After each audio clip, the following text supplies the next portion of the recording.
विष्णु पुराण का एक उपाय जरूर कर देखना। महाराज, विष्णु पुराण में स्पष्ट कहा है कि कार्तिक का प्रथम दिन किसी नदी में स्नान कर कर, तालाब में स्नान कर कर, नदी तालाब नहीं हो तो घर में ही स्नान कर कर, घर के दोनों दरवाजे पर, घर के बाहर दोनों दरवाजे पर घी का दिया लगा दें। उसमें एक कमल गट्टा, किराने की दुकान पे मिलता है काला कलर का कमल गट्टा, एक एक डाल दें नाम और गोत्र बोलकर, और शाम के समय पर एक दिया घर की देहली पर प्रतिदिन कार्तिक के महीने में लगा दें। महाराज, विष्णु पुराण का उपाय है। अगर ज्यादा तकलीफ है, बहुत कष्ट है, बहुत ज्यादा कष्ट के व्यापार चल ही नहीं रहा, कर्जे में लतालूम हो गए, यहां तक गति हो गई कि मरने तक की सोच लिया, तो वो कार्तिक के महीने में करें, उसका प्रयोग अवश्य करें। सुख समृद्धि के, लक्ष्मी वैभव के निर्धारित करना कि हम कार्तिक के जो 7 नियम है, कार्तिक के महीने के जो 7 नियम बताए गए हैं, कम से कम हम 7 नियम में से एक नियम ऐसा पकड़ें जिससे हमारा जीवन सार्थक हो जाए।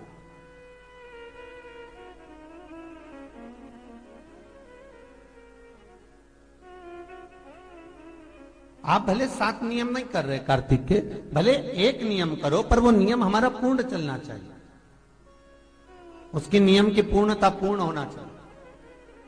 आपको कहा था कार्तिक के 7 नियम हैं, उसमें पहला दीपदान, दूसरा तुलसी पूजन, तीसरा भूमि पर शयन, चौथा शरीर पर तेल नहीं लगाना, पांचवा सुंदर दलहन की चीजों का त्याग करना, और छठा ब्रह्मचार्य व्रत का पालन करना, और सातवां अपने जीवन में कार्तिक के महीने में चाहे वाणी का संयम हो, चाहे भोजन का संयम हो, चाहे शब्दों का संयम हो, चाहे दृष्टि का संयम हो, चाहे इंद्रियों का संयम हो, वो संयम रखें।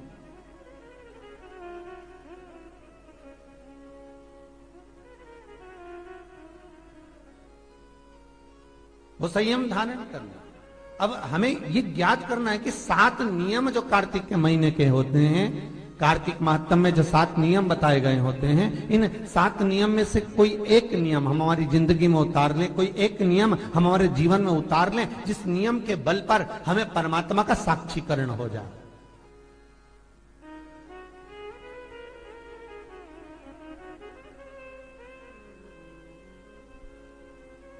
कोई एक नियम। अगर आप दीप दान कर रहे हो कार्तिक के महीने में, प्रतिदिन आपने 1 महीना तक दीप दान करा महाराज, तो ये भी आपका एक नियम है। 1 महीने तक आपने जो तुलसी में जल चढ़ाया, ये भी आपका नियम है। आपने अगर वाणी पर संयम रखा है, ये भी आपका नियम। महाराज, एक बहुत सुंदर बात कार्तिक के माध्यम से लीजिएगा अपने जीवन में उतारने के। कार्तिक के महीने का 7वां नियम याद रखना, संयम।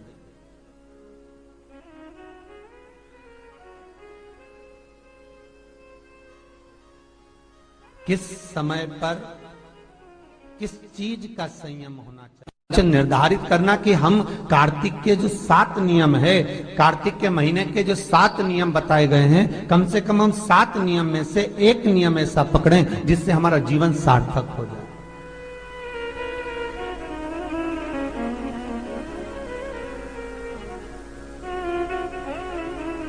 आप भले 7 नियम नहीं कर रहे कार्तिक के, भले एक नियम करो, पर वो नियम हमारा पूर्ण चलना चाहिए, उसकी नियम की पूर्णता पूर्ण होना चाहिए। आपको कहा था कार्तिक के 7 नियम हैं, उसमें पहला दीपदान, दूसरा तुलसी पूजन, तीसरा भूमि पर शयन, चौथा शरीर पर तेल नहीं लगाना, पांचवा सुंदर दलहन की चीजों का त्याग करना, और छठा ब्रह्मचार्य व्रत का पालन करना, और सातवां अपने जीवन में कार्तिक के महीने में चाहे वाणी का संयम हो, चाहे भोजन का संयम हो, चाहे शब्दों का संयम हो, चाहे दृष्टि का संयम हो, चाहे इंद्रियों का संयम हो, वो संयम रखें।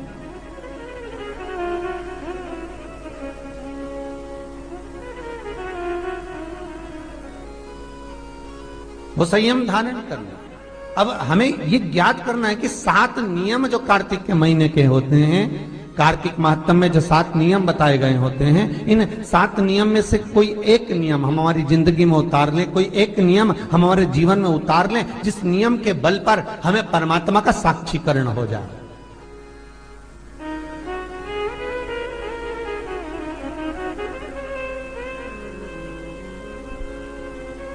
कोई एक नियम, अगर आप दीप दान कर रहे हो कार्तिक के महीने में, प्रतिदिन आपने 1 महीना तक दीप दान करा महाराज,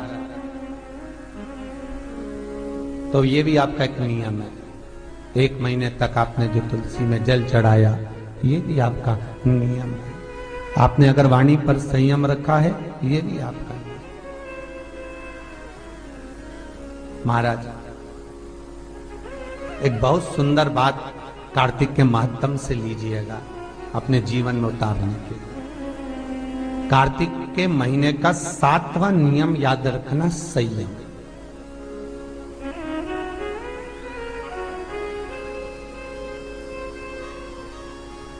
किस समय पर किस चीज का संयम होना चाहिए, ये हमारे विष्णु पुराण किस किसने सुनी है? हाथ उठा। विष्णु पुराण का 5वां अंश कार्तिक खंड वर्णन करता है, या स्कंद पुराण का कार्तिक खंड को उठा लीजिए, वो वर्णन करता है 24 तरह के दिए होते हैं। कितने तरह के? 24 तरह के दीप होते हैं। उस दीप में सर्वाधिक श्रेष्ठ दीप होता है तुलसी दल का दीप, तुलसी की डंडी से जो प्रकट किया जाए। बत्तियों का भी क्रम है, एक लंबी बत्ती होती है, एक गोल बत्ती होती है। होती कि नहीं होती? लंबी और गोल। ये वाला स्पीकर बंद है, बार बार बंद हो रहा, बार बार चालू हो रहा, उसको देखिए जरा। बत्ती एक गोल होती है, एक लंबी होती है। गोल बत्ती और लंबी बत्ती में अंतर होता है, बहुत जमीन आसमान का अंतर है, बहुत ध्यान देना इसका। गोल बत्ती किस किस देवी देवता पे लगती है और लंबी बत्ती किस किस देवी देवता पे लगती है, तो स्कंद पुराण और विष्णु पुराण दोनों कहती है जो लंबी बत्ती होती है वो पितरों की जगह पर, पूर्वजों की जगह पर, पूर्वजों की जगह पर, बड़ के पेड़ के नीचे, पीपल के पेड़ के नीचे लंबी बत्ती का प्रमाण है। किसी देवी के स्थान पर, जो देवी की पूजन करते हैं, जगदम्बा की पूजन करते हो, पार्वती की करते हो, लक्ष्मी की करते हो, कुल देवी का स्मरण करते हो, लंबी बत्ती का प्रमाण। और जो गोल बत्ती होती है, वो गोल बत्ती का प्रमाण किसी हनुमान मंदिर, राम मंदिर, शिव मंदिर, जितने देवताओं के मंदिर हैं वहां पर गोल बत्ती का प्रमाण। लंबी बत्ती देवी के स्थान पर इसलिए जलाई जाती है क्योंकि देवी वंश की और लक्ष्मी की वृद्धि करती है। तो लक्ष्मी और वंश बड़ा होना चाहिए, लंबा होना चाहिए। और देवता के सामने गोल बत्ती इसलिए लगाई जाती है कि हमारा मन, ये चित्त, ये वृत्ति आपके चरणों में टिकी रहे और एक दिन हम भी बैकुंठ का वास करें, इसलिए गोल बत्ती लगाई जाती है। एक सहस्त्र बत्ती होती है, करें दर्शन कभी? यहाँ पे माताएं बैठ बैठ के बनाती रहती है 100 बत्ती, 108 बत्ती, 108 बत्ती बनाकर भगवान के सामने। उसका क्या प्रमाण है? कौन से पुराण में लिखा है कि 108 और सहस्त्रावली बत्ती लगाई जाए?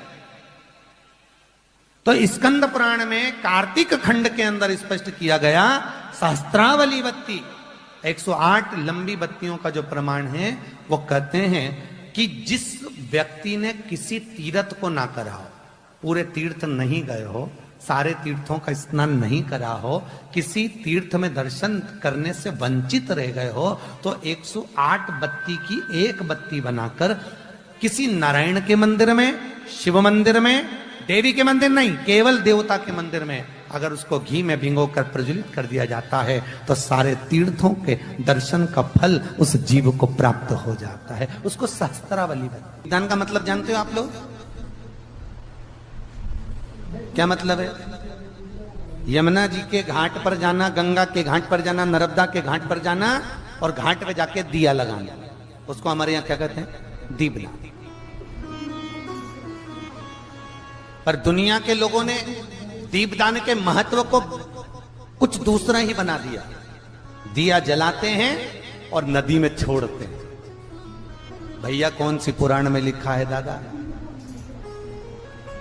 कौन सी पुराण में लिखा है कि दिए को उठाकर नदी के अंदर छोड़ो? एक बात बताओ, सास तुम्हारी ऐसी बैठी सामने, तुम उसकी पूजन करोगी या थाली रखोगी या दिया जलाओगी तो उसके सामने रखाओगी कि उसके सिर पे जलाओगी? अरे बोलो तो सही, दिया कहाँ जलाओगे? उसके सामने कि सिर पे? और दुनिया के लोग दिया कहाँ जला रहे हैं? दिया जला के छोड़ते हैं गंगा जी में, यमुना जी में, सरयू जी में, उसके अंदर छोड़ते हैं। तो ये तो दोष है ना, ये तो दोष माना जाता। दिया दान करने का सबसे बड़ा क्रम है कि दीप दान करना है तो घाट पर लगाइए, पीपल के वृक्ष के नीचे दीप लगाइए। कार्तिक महीने में पूर्णिमा के दिन जो दीपदान दिया जाता है उस दीपदान की बड़ी महत्वता होती है। हिंदू धर्म में केवल 3 दिन ऐसे होते हैं जिसके दीपदान का फल मनुष्य को नहीं मिलता। हिंदू धर्म में केवल 3 दिन ऐसे होते हैं जिसके दीपदान का फल मनुष्य को नहीं मिलता। कौन से 3 दिन है? जल्दी बोलो। हिंदू धर्म में 3 दिन ऐसे हैं जिसके दीपदान का फल मनुष्य को नहीं मिलता। पहले नंबर पर धनतेरस, दूसरे नंबर पर रूप चौदस और तीसरे नंबर पर दीपावली। इस दीपावली, धनतेरस और रूप चौदस, ये 3 दिन दिए दान का फल मनुष्य को नहीं मिलता है महाराज। क्यों नहीं मिलता महाराज? हम तो जला जला के और ओटले पे जलाएं, पीपल के नीचे लगाएं, खूब दीपदान करते हैं, तो इसका फल मनुष्य को क्यों नहीं मिलता? क्योंकि राजा बलि की भूमि को जब वामन भगवान ने 3 पग में नाप लिया था, राजा बलि सुतल लोक का राजा बना था, तो राजा बलि ने वामन भगवान से कहा था, प्रभु आपने 3 पग में मेरी पृथ्वी को नाप लिया, पर आपसे मांगना चाहता हूं तो केवल इतना दे दो कि 3 दिन जो पृथ्वी पर दीपदान करेंगे उसका फल मेरी किस्मत में, मेरे भाग्य में लिखा जाए। भगवान ने पूछा कौन कौन से? तो कहा एक धनतेरस, दूसरा रूप चौदस, तीसरा दीपावली। इतने में लक्ष्मी जी आके खड़ी हो गई। लक्ष्मी जी ने कहा राजा बलि से, भैया पृथ्वी के लोग सबसे ज्यादा पूजन तो उसी दिन करते हैं, उसी दिन दीपदान करते हैं, और लोग तो धनतेरस के दिन दिया लगाते हैं, रूप चौदस के दिन लगाते हैं, दीपावली के दिन लगाते हैं, और सारा पुण्य तेरे खाते में लिखा जाएगा, तो उनके खाते में क्या होगा? इतने में राजा बलि ने कहा, बहन लक्ष्मी चिंता मत कर, दीपावली के बाद में जो कार्तिक पूर्णिमा आएगी, उस कार्तिक पूर्णिमा के दिन जो किसी जलाशय के पास में जाकर, नदी, तालाब, कुंड, कुआं, किसी जलाशय के पास में जाकर अगर एक दिया लगा देंगे तो उसको 3 दिन का पुण्य फल 1000 गुना होकर प्राप्त हो जाएगा। 1000 गुना।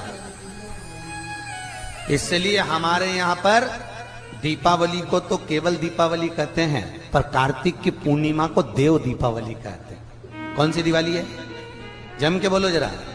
देव दीपावली। दीपावली से बड़ी दीपावली होती है कार्तिक पूर्णिमा के दिन, क्योंकि तुमने ये 3 दिन जो दिया लगाया इसका फल तुम्हें जब मिलता है जब तुम कार्तिक की पूर्णिमा के दिन किसी घाट पर, नदी के तट पर, तालाब के तट पर, सरोवर के तट पर जब दीपदान करते हो साहब, तब उसका पुण्य बढ़ जाता है। कार्तिक के महीने में 10वीं तिथि को जो तुलसी की डंडी को घी में भिगोकर अपनी कामना कर कर भगवान के सामने दिए में रखकर जला देता है, दिए की तरह उससे आरती उतार देता है, कहते हैं उसका जन्म दूसरी बार पृथ्वी पर नहीं होता, वो भगवान के गोलोक धाम में जिंदगी भर के लिए विराजमान हो जाता है। जिंदगी भर दीप की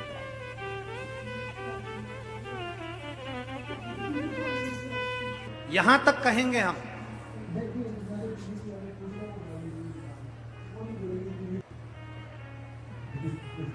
शरद पूर्णिमा से कार्तिक पूर्णिमा के बीच में, शरद पूर्णिमा से कार्तिक पूर्णिमा के बीच में प्रयास करना।